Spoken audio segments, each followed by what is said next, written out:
Yo, what's going on, y'all? It's Combo Breaker 99 back on the fight front once again. I'm back with a quick one here, man. Just want to talk about Anthony Dirrell versus Avni Yildirim. This one ended in a technical decision in the 10th round with Dirrell winning the fight by a split decision. Do I think Dirrell was winning the fight? Yeah.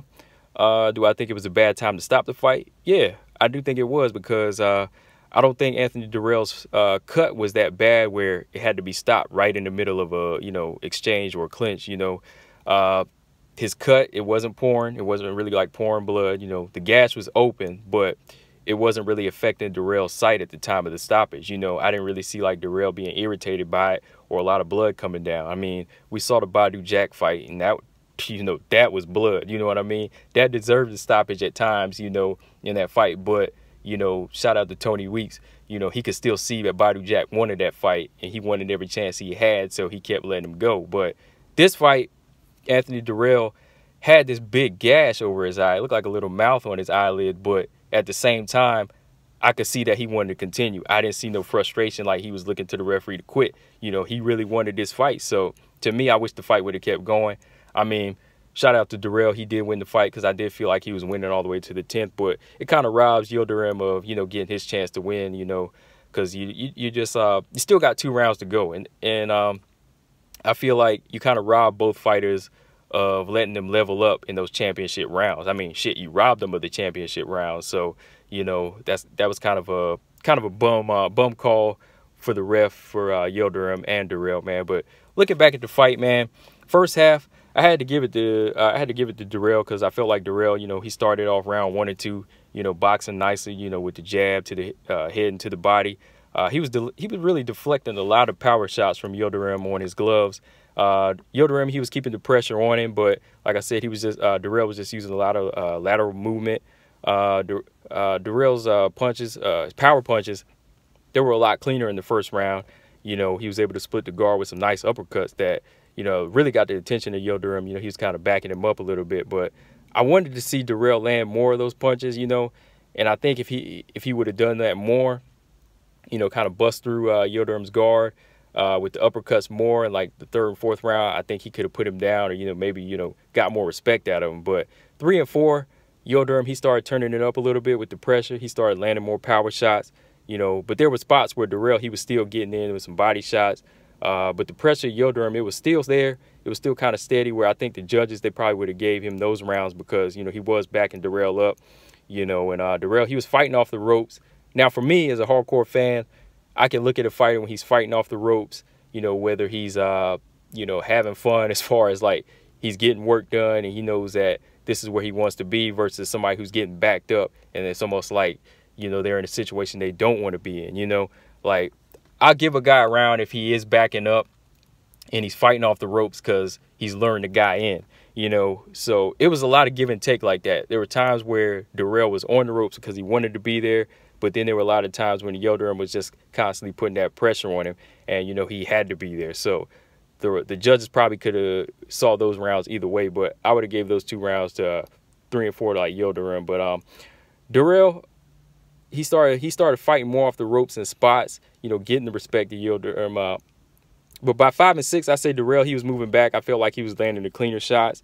More fighting off the ropes because he wanted to, like I said, and Yildirim, he was just applying that steady, consistent pressure, but he never really turned it up or was really trying to land more, like he was never really trying to land harder than he was. Like he wasn't really trying to set up anything harder to knock him out. Like if Maidana puts you on the ropes with that type of pressure, he's really trying to take your head off. You know what I mean? He's going around the side with the overhand right. He's going over with the left hook to the body. He's really trying to break through your guard, but I felt like the pressure of Yildirim was just steady when he needed to hit that peak. He really needed to hit that peak in that first half.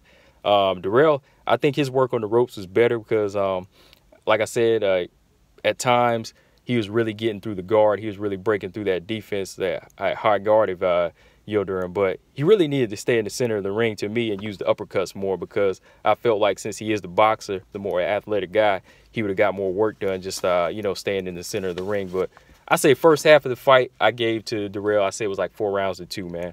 But second half started with Dirrell fighting a lot of Yildirim's fight, man. He really started, staying on the inside, trading shots with Yildirim.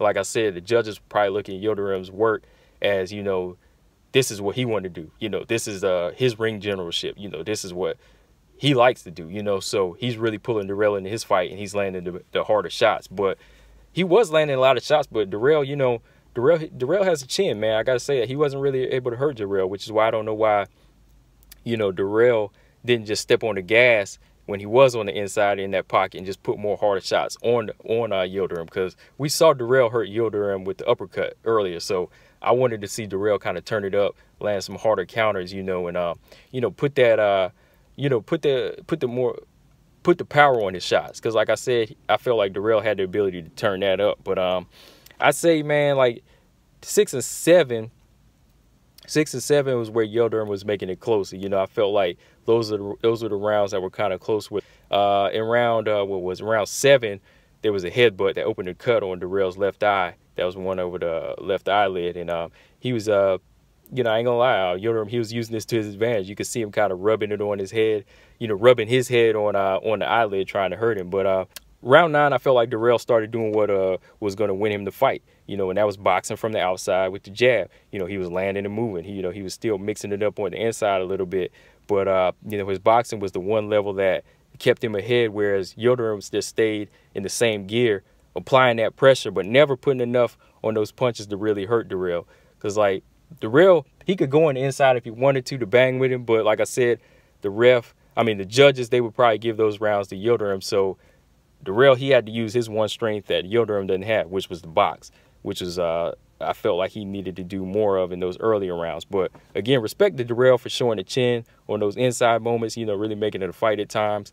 Round 10 was the last round, but this was where Dirrell, you know, I felt like he should have been doing this. You know, he switched to southpaw in this round, and I felt like he was having more success than he did in the previous rounds by, you know, setting up these left hands. You know, he was really starting to make Yildirim wait a little bit, and you know, he was cracking Yildirim a couple of times in a row with just the left hand. So landing and moving at an angle, you know, where now he looked a little bit more comfortable. So I don't know why he didn't do this earlier, but right in the middle of like a clinch on the ropes, right after Yildirim kind of like rubbed his head on Dirrell's eye, and the ref broke him up. He took Dirrell over to the corner, you know, and then right in the middle of a clinch, like I said, you know, he took Dirrell over to the corner of the doctor, and the doctor looked at the cut and just like waved the fight off, you know, which was crazy at first, because I was about to get pissed off because I thought it was about to be a stoppage. You know, I thought they were about to stop the fight, like, you know, stop the fight for like a TKO loss for you know, since it was after after 4 rounds or something like that, or you know, since we're in the 10th round, it goes to the judges' scorecards. So you know, they went to the scorecards, and you know, Dirrell got the nod. But I felt like, yeah, it was a deserved decision as far as you know, it going Dirrell's way. But at the same time, like I said, Dirrell wanted to keep going and Yildirim wanted to keep going, and like I said, that kind of robs him of his chances, you know, to step his game up in those last 2 rounds, because the fight was still close and competitive. I had Dirrell ahead, but we never know what the judges had it. We never know what, you know, what the judges would have had it as far as, you know, going into the later rounds, especially when nobody was hurt. You know what I mean? Like, I think that kind of you know, takes away from a guy when he's trying to get it, you know, trying to get his chance to win a championship. So overall, man, it was a good competitive fight. But I think it was just a bad call on stoppage, you know, because like I said, you know, we seen worse cuts than this before, man. We seen fighters fight with getting the teeth knocked out. We seen like big gashes like Badu Jack, you know, the damn skull about to show. So we seen guys with the ear hanging off, you know what I mean? So it was crazy that they just didn't let the fight keep going, because like I said, no blood was pouring out.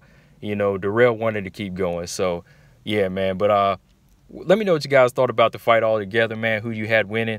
I know a lot of people felt Yildirim's pressure was winning, but I liked Dirrell's boxing at points. You know, he showed a good chin and everything. So, yeah, let me know in the comment section what you guys thought about the fight. Make sure y'all subscribe, Combo Breaker 99. Be back with another video. Peace.